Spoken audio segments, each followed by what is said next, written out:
Good evening, everyone. I know we're all tired. My name is MJ Calajante, and I am the freshman pre-nursing major, and I am running for sports coordinator for the 2023-2024 academic school year. So I would like to start off with a couple of experiences that I've had with FASA. And like the fall semester when it first started, it was actually really difficult to be present in the moment and feel included in the events. I would always be in those corners in the back of the audience all the time, and I remember specifically the events being I think it was FASA Fun Night and Musica Atletico. And because these events were held for activities that were I guess required in crowds, it was kind of hard for me to make conversation with people that already knew each other. And the way I am, I'm more of a one-on-one type of person, get to know you and all of that. In order to really enjoy these events, I had to have really good connections.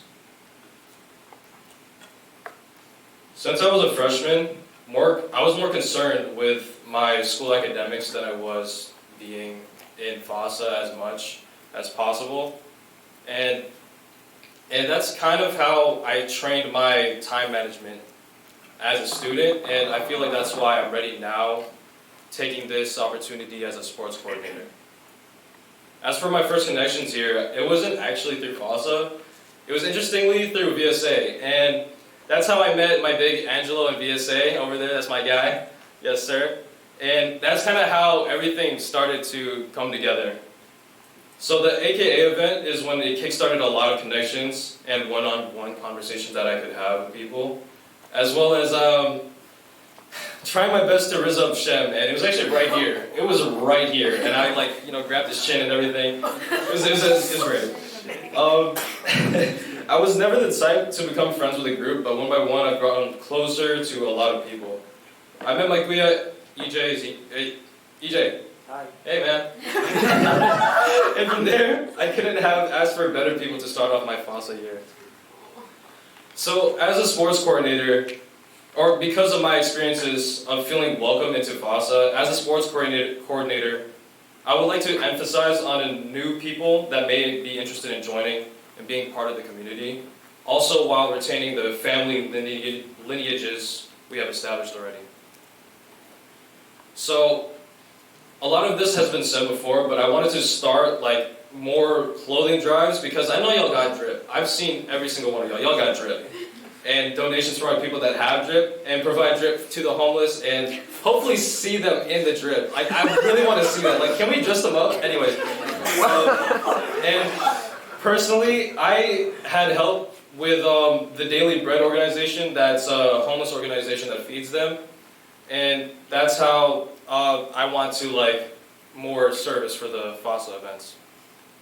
I will make myself available to any questions or complaints about specific sports programs, whether it includes volleyball, esports, basketball, you name it, and incorporating sports aspects like teamwork into events of FASA that might not necessarily involve sports themselves.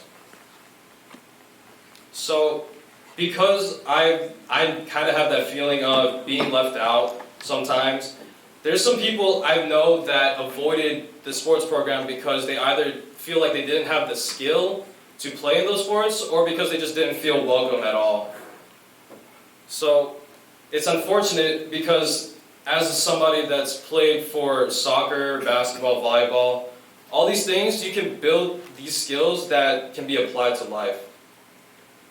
So I wanted to talk about some D6 experiences that I've had. So prior to the tourney, we never had a big focus on sports-related collaborations where we have practices with other schools like CP or Towson to have better preparation and connect with other students, all while cooling down this kind of imaginary animosity and sense of separation.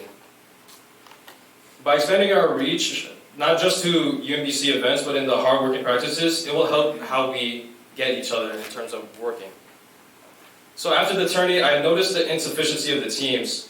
As sports coordinator, I will be strict, but also be fair in judgment about selections of teams, whether it's in volleyball, basketball, esports, to ensure efficiency isn't wasted in time and effort and money. I'm someone that prioritizes the most consistent, committed, and hardworking people, and I will have your back in that regard. My ultimate goal is to help make everyone feel included, comfortable, and have fun as a family. So before I end my speech, I want to thank FASA and all the people included that have given me this opportunity to run for sports coordinator.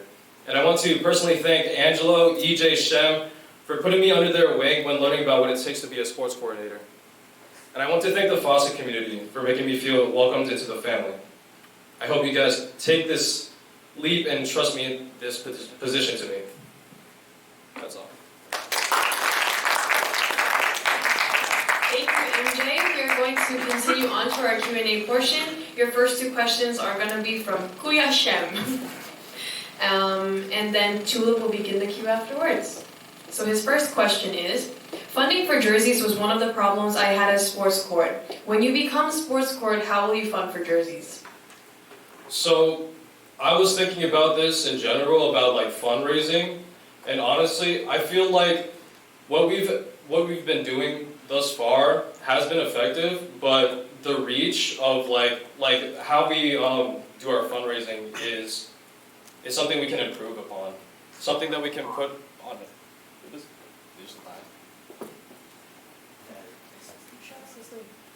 Just speak up.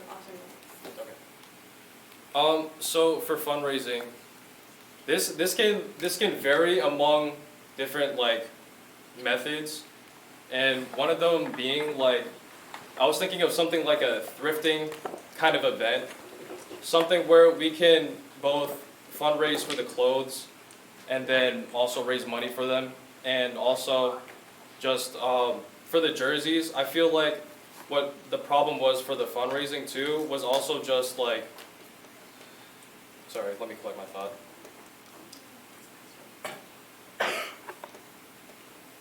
So for the jerseys, I feel like also the problem was the deadline and also the commitment. I feel like we should have